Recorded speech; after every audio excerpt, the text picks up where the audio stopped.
अस्सलाम वालेकुम। HS crafty vlog के साथ मैं अपना व्लॉग लेके आई हूँ ईद का, जो कि मुझे अपलोड करना था पर मैं कर नहीं सकी। फर्स्ट डे का व्लॉग है और सेकंड डे में बिज़ी थी, थर्ड डे भी मैं बिज़ी थी, बच्चों को घुमाने चले गए थे हम। और सेकंड डे दावत थी तो उसमें मसरूफ़ थे। पहले दिन मैंने तो बनाया था कस्टर्ड और बारबेक्यू का अहतमाम किया था, ये रात के लिए मैं सब बना रही थी।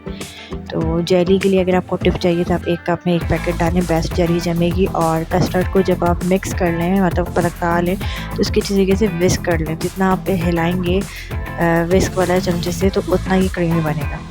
और 2 किलो का मेरा कस्टर्ड बना था, क्योंकि मेरे बच्चों को सिर्फ कस्टर्ड ही पसंद है, वो शीरखुरमा नहीं खाते। फिर उसके बाद जो है मैंने गोश्त की सफाई की, क्योंकि मेरे पास 1.5 किलो गोश्त है जो जिसका हम बारबेक्यू कर सकते थे, क्योंकि बाकी हमने बांट दिया था क्योंकि हिस्से में इतना आता ही नहीं है। तो बस मैंने उसको हाथ के हाथ साफ़ करके हमने फ़र्स्ट डे ही बना लिया था, क्योंकि फिर बाद में बन नहीं पाता।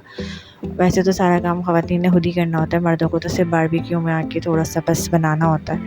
और बच्चे ज़ाहिर मेरे छोटे हैं तो इतना ज़्यादा हमारे यहाँ बनता नहीं, समझे टोटल 2 किलो बना था। 1 किलो हमने बिहारी बोटी बनाई थी और 1 किलो हमने पसंदे टाइप बनाए थे सीख कबाब मसाले से। और मैंने देखें गोश्त में अच्छी तरीके से सिरका डाल के इसको भिगो के धो के बिल्कुल सफ़ेद कर लिया गोश्त। ज़रा भी हीक नहीं आई, ज़रा भी बिसैन नहीं आई, और ज़ाहिर ब्लड पूरा निकल चुका था। तो बहुत साफ़ सुथरा गोश्त मेरा धुला। उसके बाद मैंने इसको बॉटल्स में डाल के फ्रीज़ भी कर दिया था। और जो मसाला जिसमें लगाना था उसका पानी ड्रेन करके मैंने इसमें मसाला लगाया था। मसाले में शान का बिहारी मसाला यूज़ किया था और एक में सीख कबाब मसाला।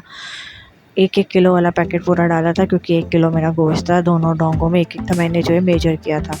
और मैंने पपीता डाला, लहसुन अदरक डाला, दही डाला और प्याज डाली। प्याज छोटी थी, दही 4 चम्मच थे, और सबका पानी निकाल के ग्राइंड करके डाल के इसको मैरिनेट करके 4 घंटे के लिए छोड़ दिया था, क्योंकि हमें रात के 9 बजे करना था और ये शाम के 4 बज रहे थे।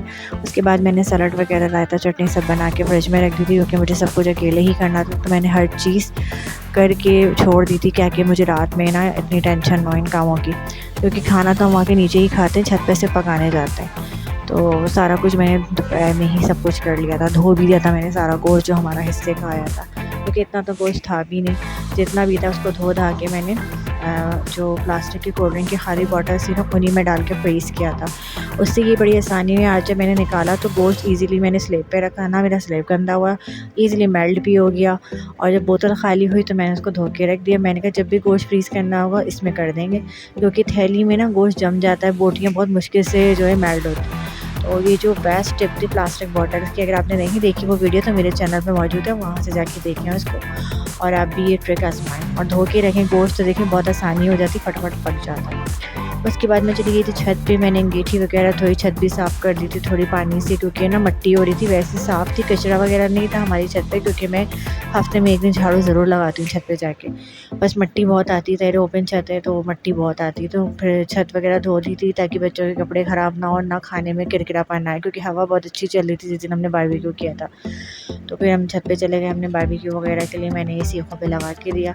फिर कबाब पका लिए थे हमने। कबाब जब पक गए तो उसके बाद हमने आखिर में तंदूरी चाय भी बनाई, दूध पत्ती वाली। उसमें हमने सिर्फ इलायची डाली थी, बहुत मज़े की बनती है। हम हर साल बनाते हैं कोयलों पे ना, मिट्टी की ये जो हांडी होती है इसमें, तो उसमें मज़े की बनती है चाय।